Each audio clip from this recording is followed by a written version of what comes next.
এমন শান্ত জীবন কে চেয়েছিল মাবুদ? উৎসবে আনন্দ লাগে না, শোকে কান্না আসে না, আঘাতে দুঃখ লাগে না, দুঃখে অবাক লাগে না। 22 গজ নিচে নলকূপের জলের মতো এত শান্ত জীবন তো আমি কখনো চাইনি। আমারে নদীর জলের মতো তো বানাইতে পারতেন। বাতাসের ঢেউ হইতাম, মানুষ আসতো, দেখতো, জোয়ার ভাটার মতো খোঁজ খবর নিত। আমারে মানুষ বানাইলেন, বুকে ব্যথার পাথর দিলেন, শুধু খোঁজ নেওয়ার মানুষটাই দিলেন না। এখন কেউ আমার সাথে খারাপ ব্যবহার করলে কিছু মনে করি না, কাউকে আবার ঘৃণা করি না। ঘৃণাই করতে হবে এমন তো কোনো কথা নেই। তবে মাঝে মাঝে মানুষ মন থেকে উঠে যায়, সে যেই হোক, বন্ধু কিংবা কাছের মানুষ। আগের মতো তাদের প্রতি আগ্রহ দেখায় না, তাদের জন্য আর কোনো মায়া লাগে না। চোখের সামনে সারখার হয়ে যেতে দেখলেও বলতে ইচ্ছে করে না, তোমার কি খুব বেশি কষ্ট হচ্ছে? আমি মনে করি ঘৃণার চাইতেও আগ্রহ হারানো বেশি ভয়ঙ্কর। জীবনে সবাইকে দরকার হয় না, সবাই খারাপ সময় থাকবে না। নিজের পরিস্থিতি নিজেকে সামলাতে হবে। মানুষের উপরে অতিরিক্ত ভরসা করাও ভুল। কিছু মানুষ ছাড়াও জীবন অনেক সুন্দর। সবাই ভীষণ অবাক হয়ে দেখলো চঞ্চল মানুষটা আর আগের মতো কথা বলে না। তার চোখে যে বিজলি জলজল করতো, তার মুখে যে রৌদ্রের মতো হাসি লেগে থাকতো, তার গাল দুটো সমুদ্রের তীরের বালির মতো চিকচিক করতো, এখন সবই ভোজভাজির মতো মিলিয়ে গেছে কোথায় যেন। শহর জুড়ে নিখোঁজ সংবাদ রটে গেল, কোথায় হারিয়ে গেছে প্রতিদিন জমানো গল্পগুলো। ক্লান্তিহীন ভাবে বলে যেত যে মানুষটা, তার গল্পগুলো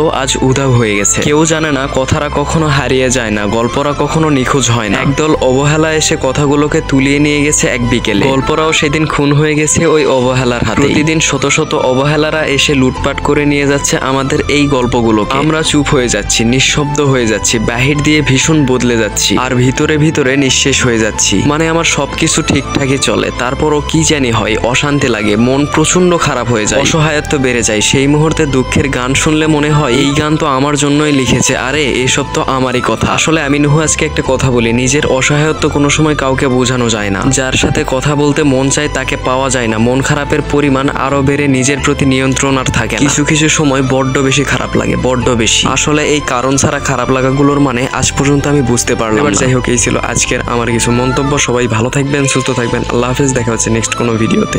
আল্লাহ হাফেজ, আসসালামু আলাইকুম।